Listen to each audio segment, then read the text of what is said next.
Welcome back to Let's Make a Game, a channel about making computer role-playing games using the free program Twine and the SugarCube format for Twine.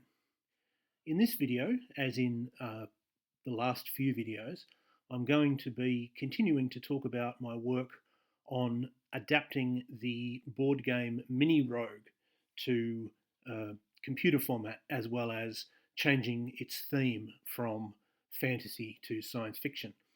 So in the last video, we already saw this screen where you pick your which picture you want to represent your character. Click on that, and then you choose how hard you want the game to be.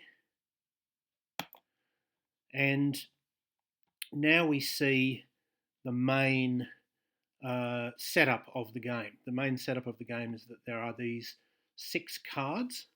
They are shuffled and they're laid out in this particular staggered pattern, and you make your way through them. In the columns where there's only 1 card, you have to encounter that card, and in the columns where there's 2 cards, like this one and this one, you get a choice. So you could start, so you always have to encounter this one, which is unfortunate because this is one of the bad ones, Space Pirates, but then you could choose whether to go to this one or this one, and then you'd have to go to this one, and then you choose whether to go to this one or this one. And if you get through all those, which you probably will at least the first few times, then they're reshuffled and relaid out. And every so often, at particular intervals, there's another card at the end, which is a sort of more dangerous card. It's an enemy that you have to fight, actually. So there's 2 things we have to talk about. First of all, how do we shuffle the cards into a random order? And secondly, how do we get them displayed in this sort of staggered way? You might think that we're using HTML tables, and you would be correct. But how do we get it so that this one picture is sort of halfway, like there's a cell here and a cell here, but we seem to have this cell that's sort of halfway between the two. How have we managed to do that if HTML tables are divided into a sort of rectangular grid of cells?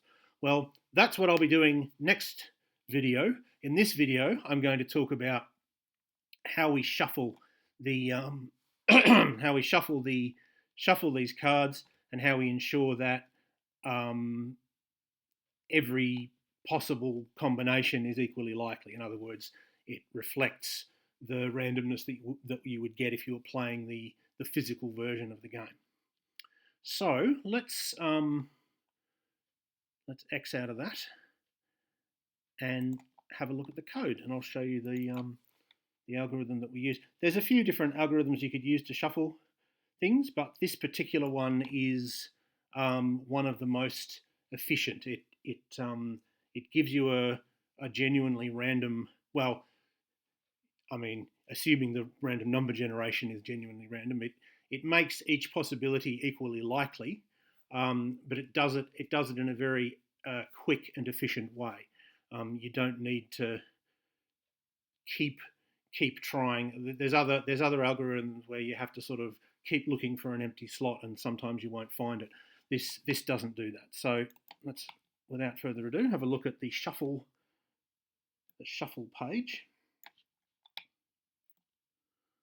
And I'll zoom in as always.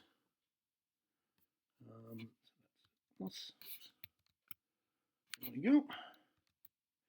And as it says in the comment there, it's a Fisher-Yates shuffle. This algorithm, I've just noticed I've put two full stops there by accident. But anyway, it's called a Fisher-Yates shuffle after its inventors, and I will link to if you're interested in sort of the maths of it, etc., I'll link to the Wikipedia article in the description of this video. So we have an array here, which is $S for shuffle, and it is, as usual, slot 0, we've got null, and that meaning that slot is not used because that's slot number 0, and I always find it easier to start counting from 1. And then the other entries in the list are the names of the cards. So we've got A, C, P, Q, R, and S, and they just stand for the name of the card. So, for example, Q is Quarantined Planet, for example. So those are all of the cards except for H, which is Hostile Aliens, which is the one that you have to encounter at the end of particular sort of runs through the cards. So we start with them. As you can see, these are in alphabetical order, but it doesn't really matter. They could be in any order. And these names are just also the names of the files, because then that makes it easier to print them out, as we'll see in the next video. So we start with S in this order, and then we have a for loop which goes backwards. Normally for loops, at least when I do them, they start at 1 and they go up to some number. In this particular case, you can see that it starts with Z equal to 6. It keeps going as long as Z is over or equal to 2. And at the end of each run through, it says $Z minus minus, which means take 1 away from the current value of Z. So it'll go through with Z equal to 6, then 5, then 4, then 3, and then 2, and then it's finished. So what we do, basically we're starting with what card is going to be in slot 6. So, and we want every card to have an equal chance to be in slot 6, because we want this to be not a weighted randomness. We want it to be a sort of true randomness where every possibility is equally likely. So we generate a random number, which is $y, and $y is a random number between 1 and Z. So in the first run, it'll be between 1 and 6. And because it's a random number from 1 to Z, then either Y will be equal to Z if we get a 6, or it will be not equal to Z if we get a 1, 2, 3, 4, or 5.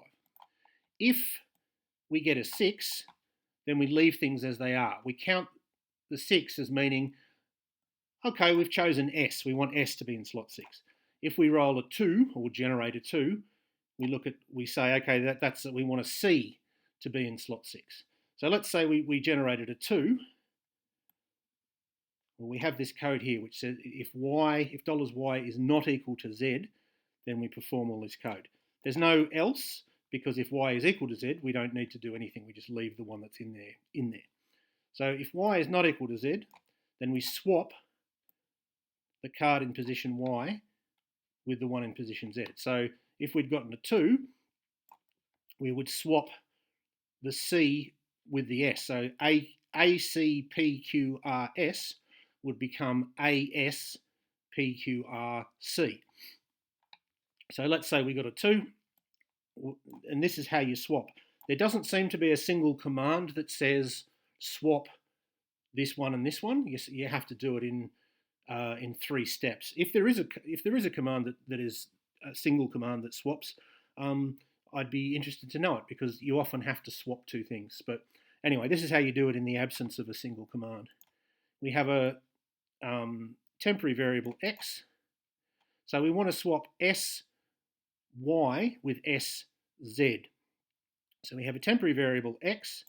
We set x to be equal to the value of sy. So in this particular example, x would be equal to the character c. Then we set sy to be equal to sz. So that would put, in this particular example, that would put the value s into the second slot of the S array. And in other words, put the letter S in the second slot here, which was previously occupied by C. And then we set SZ to be equal to X. So in this example, because we previously set X to be equal to C, we would then write the C in the 6th slot. So that would end up swapping S and C. The S would be where the C was, and the C would be where the S was. and that ends the for loop. And so having dealt with slot 6, having picked one of these and put them in slot 6, we now need to deal with slot 5.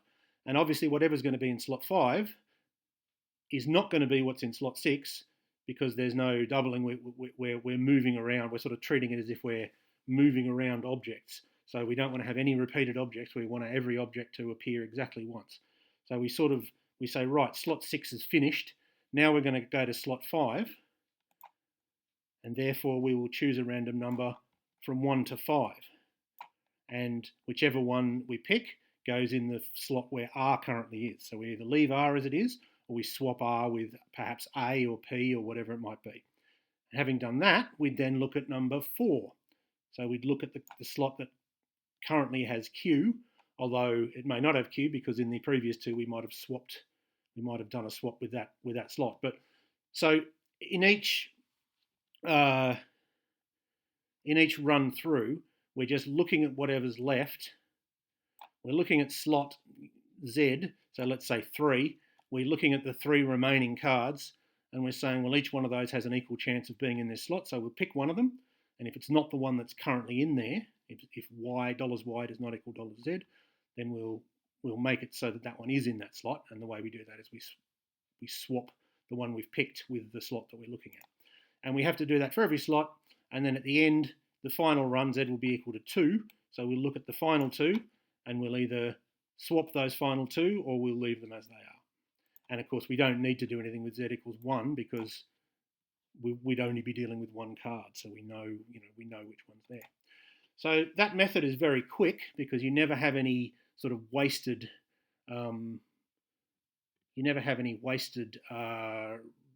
runs through. It'll always change the order in the sort of quickest or in the same number of moves, except for the swaps. I mean, sometimes you won't have swaps, but certainly, it'll get through it very quickly, without a lot of sort of wasted movements, and it doesn't weigh the results. It makes every result equally likely. So it's a really quite good algorithm for shuffling. So I hope that was useful or interesting to at least some of you. As I said before, in the next video, I'll deal with how we set up those cards in that staggered way. And I hope you will tune in for that.